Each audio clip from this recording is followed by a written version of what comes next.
So get this, ready for this.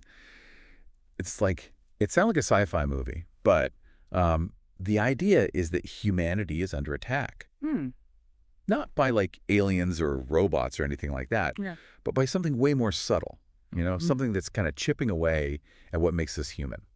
Yeah, it's fascinating how this attack isn't about brute force, right? Right. It's more about like eroding those things that we really cherish. Yeah. Our creativity, our feelings, intuition, that sense of connection to something bigger. Yeah.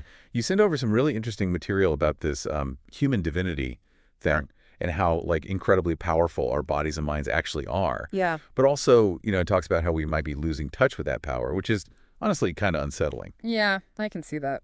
So first things first, like what exactly does human divinity even mean?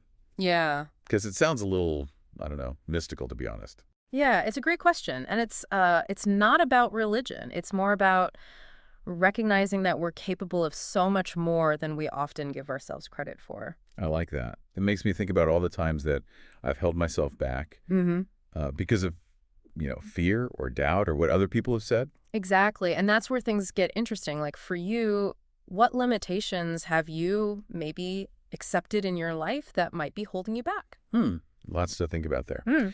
Okay, so if human divinity is about, pushing past those limitations, how does that tie into this idea that our bodies are like some kind of advanced soft technology? Right. Yeah. What is that all about? Well, one of the sources you shared features Greg Braden, who's a scientist, Okay. but also a spiritual teacher, which gives him a really interesting perspective. Yeah. And he argues that our bodies are capable of things that modern science can't even explain, Wow. let alone replicate. Like what? Give me an example. Okay, so how about this? Braden says that our DNA acts like a fractal antenna, and it's constantly receiving information from a vast energy field that he believes underlies all of existence. Wait, hold up. My DNA is an antenna, Yeah. like the one on my roof. Not exactly the same, but the principle is similar. Okay. Think about how a radio antenna can pick up like tons of different signals at the same time. Right.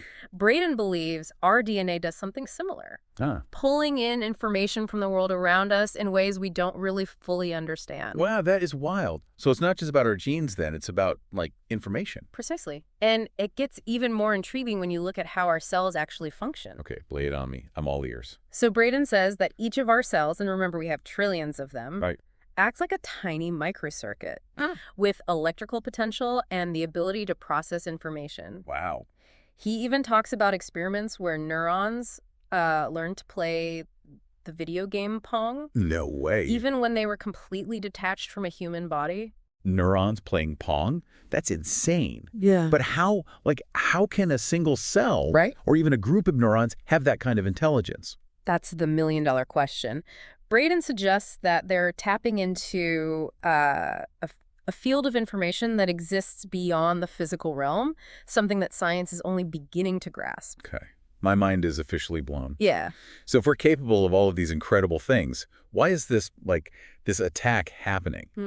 Who would want to hold us back? Well, one of the sources you shared suggests that fear is a powerful tool for control.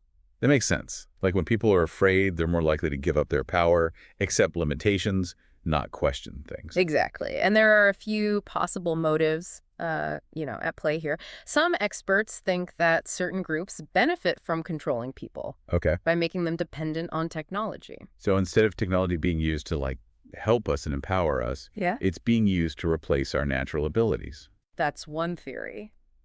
There's also the idea that some people actually profit from replacing our natural abilities with artificial ones. Oh. Think about it. Like, if we lose our ability to heal ourselves Right. or trust our intuition, we become more dependent on things like pharmaceuticals. Right. Or expensive therapies or needing external guidance all the time. Exactly. It's like we're being steered toward a future where we're less human and more like machines. Yeah, it's a bit creepy, to be honest. Yeah. But you know what? This reminds me of something you said earlier about the law of attraction. Oh, interesting. Maybe that's a way to kind of combat this. That's a great connection. The law of attraction is all about aligning our energy with what we want to create in our lives. Right. If we focus on fear and limitation, that's what we attract. But if we focus on our inherent power and potential, Yeah, that's what we manifest. I'd love that. And speaking of manifesting, did you know that celebrities and billionaires, like, they use specific manifestation techniques to attract success, wealth, happiness, the whole thing? It's like their secret weapon. That's amazing. It's true. And the great thing is that anyone can learn these techniques. Right. It's not about being rich or famous. Right. It's about understanding the principles of the law of attraction and using them to create the life you desire. Right? Okay, tell me more. Well, we can dive into that a bit later, but if you're interested in getting a head start, you can visit https://tinyurl.com/billionaire wave, or just click the link in the episode description. Awesome. It's packed with powerful law of attraction techniques that are used by some of the most successful people in the world. Wow. Okay, I am definitely checking that out. Great. But let's get back to our, deep dive here. Sure. If we lose our humanness, what are the stakes? Like, what's the worst that could happen? Well, one of the sources you shared paints a pretty bleak picture. It talks about a decline of, essential human qualities like love, forgiveness, empathy, intuition, and creativity. So it's not just a loss of power, it's like a loss of our very humanity. Precisely. And as those qualities fade, we become easier to manipulate. Right. Less able to connect with each other and less able to create, a truly fulfilling life. Okay, I'm officially feeling a little freaked out. But it's not too late, right? Right. Like, we can reclaim our power, our potential.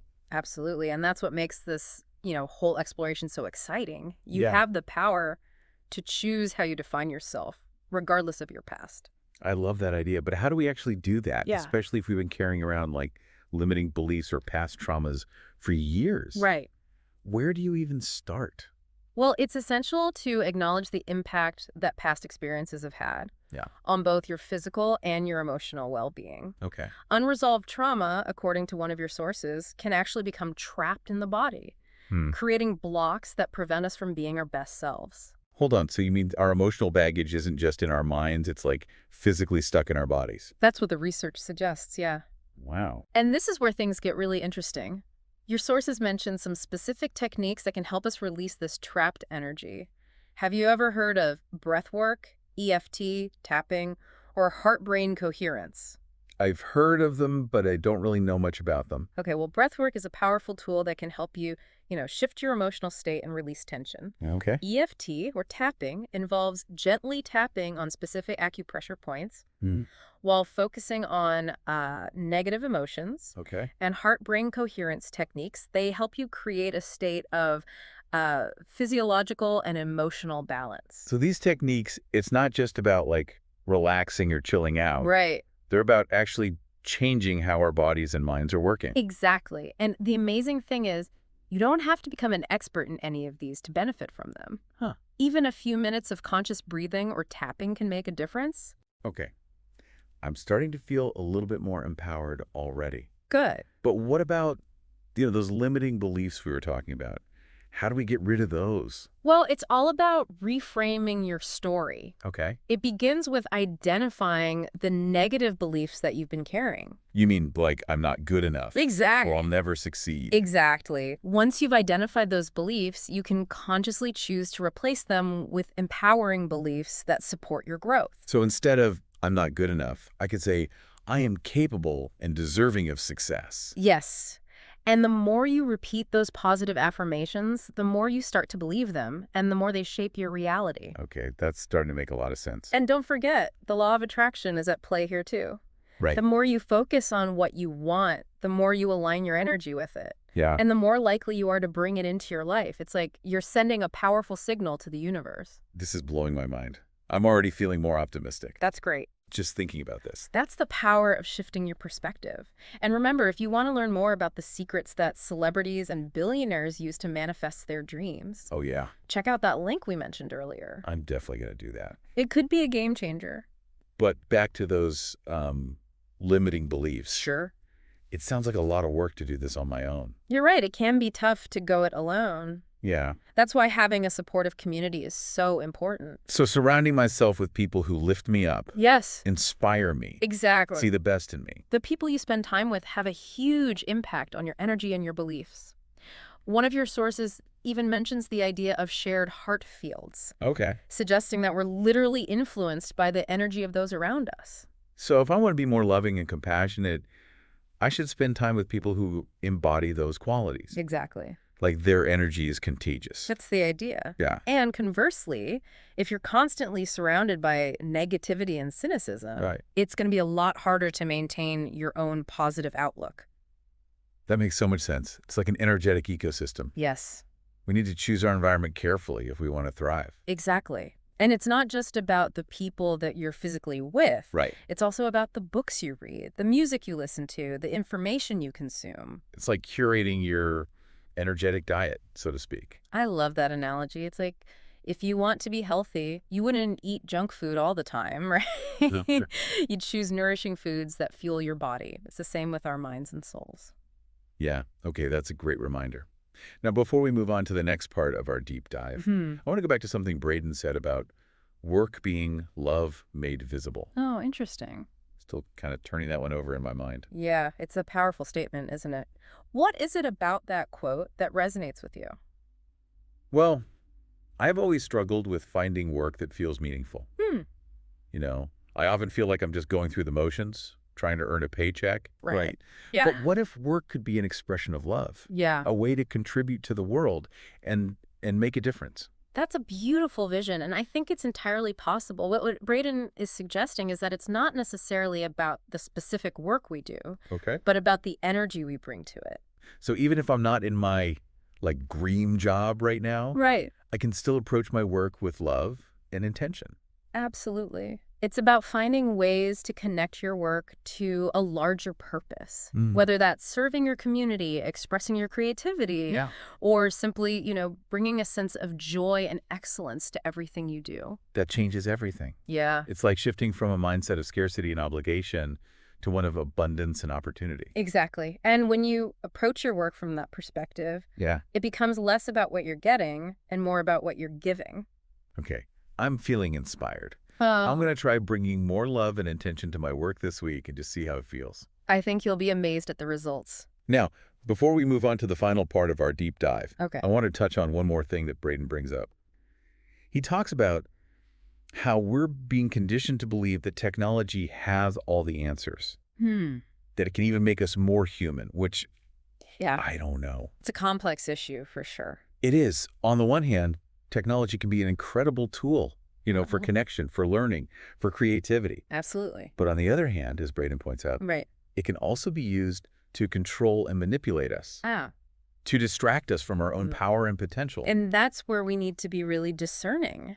Yeah. We have to be mindful of how we're using technology and how it's impacting our lives. So it's not about rejecting technology altogether, but being intentional about how we use it. Exactly. Asking ourselves, like, is this technology serving me or am I serving it? Is it enhancing my humanness or is it diminishing it? Those are such great questions. Yeah. I think it's easy to get caught up in, all the new gadgets and apps and everything without really thinking about the long-term impact Right. that they have on our well-being. Absolutely. And one of the most concerning aspects of technology is this idea of transhumanism. Okay, I've heard that word. I'm not really sure what it means. Yeah, it's the idea that we can use technology to go beyond the limitations of our human biology, Okay. to merge with machines and maybe even achieve immortality. Whoa. Sounds straight out of a sci-fi movie. I know, right? But it's an idea that is gaining momentum. Wow. And Braden raises some important ethical questions about this transhumanist agenda. Like what kind of questions? Well, one concern is that if we become too reliant on technology to improve ourselves, we might start to lose our natural human abilities. Okay. For example, if we rely on AI to make decisions for us, what happens to our own critical thinking and problem-solving skills? It's like we're outsourcing our brains to machines. Right. And there's also the concern that if we start merging with technology, we might become more vulnerable to hacking, manipulation, and control. So we're not just talking about losing our humanness. We're talking about potentially becoming like slaves to technology. It's a valid concern that a lot of thinkers are bringing up. Okay. I definitely need a moment to process all this. This is heavy stuff. Take your time. It is a lot to take in. And while I'm processing, I might just head over to https.tinyurl.com/billionaireWave and check out those manifestation secrets we talked about. Sounds good. Maybe those billionaires have figured out how to navigate this whole technology thing without losing their humanity. That's a great idea. And remember, even in a world that seems increasingly dominated by technology, we always have the power to choose how we engage with it. That is a reassuring thought. I'm feeling a bit more hopeful already. Good, I'm glad. So we've talked about the challenges, but we've also explored some really powerful solutions, like releasing trauma, reframing our stories, connecting with supportive communities. It's not all doom and gloom. And most importantly, we've talked about the power of choice. You always have the power to choose how you define yourself, how you use technology, and how you create your reality. Okay, so I'm feeling inspired. I'm ready to dive into the next part of this deep dive and explore some even bigger questions about the future of humanity. Let's do it. We've got some fascinating ground to cover.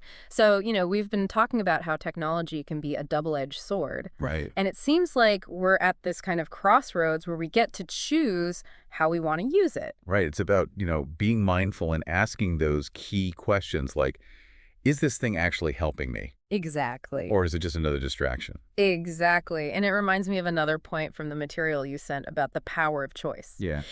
We've established that healing and growth are possible. Right. But it's not always a walk in the park, right? It requires some introspection, facing our shadows and really embracing every part of who we are. Yeah, I hear that. But for someone who's been, stuck in a rut, maybe dealing with pain or self-sabotage for a long time, where do they even start? It can feel so overwhelming. One of the sources you shared suggests that the first step is simply recognizing that you have a choice. Okay. You're not defined by your circumstances. Right. You have the power to create your own reality. I love that idea. Oh. But how do we actually go from feeling powerless to feeling empowered?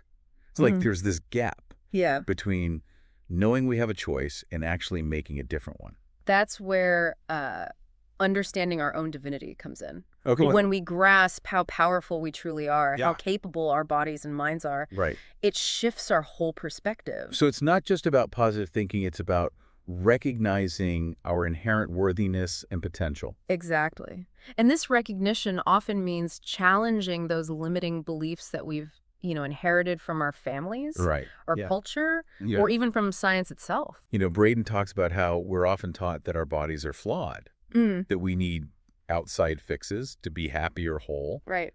But what if that's just not true? Right. What if our bodies are actually incredible self-healing machines that we've just forgotten how to use? That's the paradigm shift that Braden's inviting us to make. I like it. And it's fascinating how this idea is actually supported by, emerging scientific research that's showing the amazing capacity of the human body to heal and regenerate itself. Okay, I'm totally on board with that. Right. But let's get practical. Sure. What are some specific steps we can take to reclaim our power and start healing? Well, one of the sources emphasizes releasing the trauma that's trapped in the body. Okay. Braden talks about how unresolved emotional experiences can literally create blocks, both chemical and energetic, that prevent us from accessing our full potential. I can see that. It's like lugging around a heavy backpack full of emotional baggage. No wonder we feel weighed down. Exactly. And just like you wouldn't try to run a marathon with a backpack full of rocks, you can't expect to live a truly fulfilling life while carrying around unresolved trauma. So how do we unpack that backpack? How do we, release that trapped energy? Braden mentions some powerful techniques, including breath work, EFT or tapping, and heart-brain coherence. He believes these methods can help us access and release trauma without having to relive it or even talk about it in detail. That sounds incredible, especially for people who might find traditional talk therapy too intense or triggering. Exactly. What's fascinating is that these techniques work by tapping into the wisdom of the body. They bypass the analytical mind and go straight to the source of the emotional blockage. So it's like we're giving our bodies permission to heal themselves. Precisely. And when we create the right conditions, our bodies have an incredible capacity to restore balance and well-being. I've done a little bit of, breath work and meditation. But I'm really curious to explore those other techniques. It sounds like a powerful journey of self-discovery. It is. And remember, even small, consistent steps can make a big difference over time. Okay, so we've talked about releasing trauma. Right. But what about those limiting beliefs that can be so ingrained? How do we shift those? Braden talks about the importance of reframing our stories. It's about consciously choosing new beliefs that support our growth and well-being.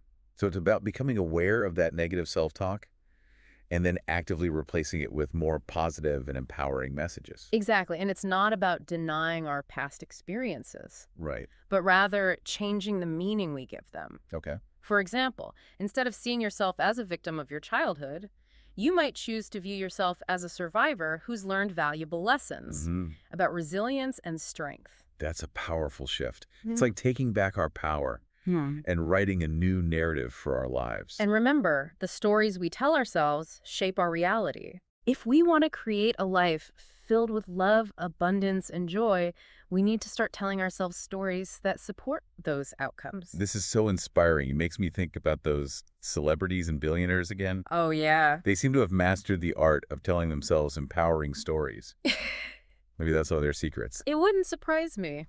They've definitely figured out how to leverage the law of attraction to create extraordinary lives. And, there's a really cool resource Oh, that shares some of their techniques if you're interested. wait, tell me more about that. It's a website called Billionaire Wave, Okay. and it's packed with practical tips and strategies for using the law of attraction to attract what you want, whether it's success, wealth, relationships, or anything else.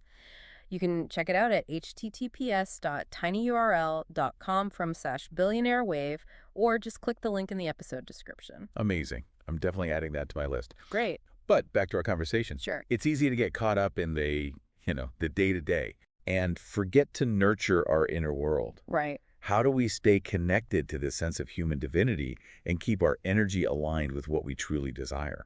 One of the sources you shared talks about the importance of surrounding yourself with people who lift you up and inspire you. So it's about finding your tribe, your community. Exactly. Those people who really get you and want to see you thrive. Exactly. And it doesn't have to be a huge group. Right. It could be just one or two close friends or mentors who see your potential Yeah. and encourage you to shine. That's good to hear. I've definitely experienced how powerful it is to have supportive friends Yeah. who believe in me, even when I'm doubting myself. And here's where it gets even more interesting. Okay. Braden talks about the power of shared heart fields, suggesting that we are literally influenced by the energy of those around us. If I want to be more loving and compassionate, I should spend time with people who embody those qualities. Exactly. It's like their energy is contagious. That's the idea. And conversely, if you're surrounded by negativity and cynicism, Yeah. it's going to be a lot harder to maintain your own positive outlook. That makes so much sense. It's like an energetic ecosystem. Yes.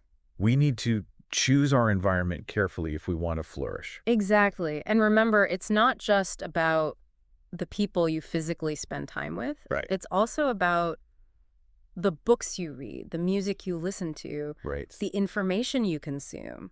It's all about being mindful of your energetic diet. I love that. So it's like if you want to be healthy and vibrant, Yeah. you wouldn't just eat whatever's in front of you. Right. You'd make conscious choices Yeah. about what you put into your body. Exactly. It's the same with our minds and souls. Precisely. We have to be discerning about what we allow into our energetic field. Okay, that's a great reminder. Now, before we wrap up this part of our deep dive, I want to circle back to something we touched on earlier. Okay. That idea from Braden about work being love made visible. Oh, yeah. It's really stuck with me. It's a profound statement, isn't it? What resonates with you about it? Well, I've always struggled with finding work that feels truly meaningful. It often feels like I'm just going through the motions, Right. just trying to earn a paycheck. Right. But what if work could be more than that? Yeah. What if it could be an expression of love, a way to contribute to the world and make a difference? I think that's a beautiful aspiration. Yeah. And I believe it's possible. What Braden's quote suggests is that it's not necessarily about the type of work we do, Okay. but about the energy we bring to it.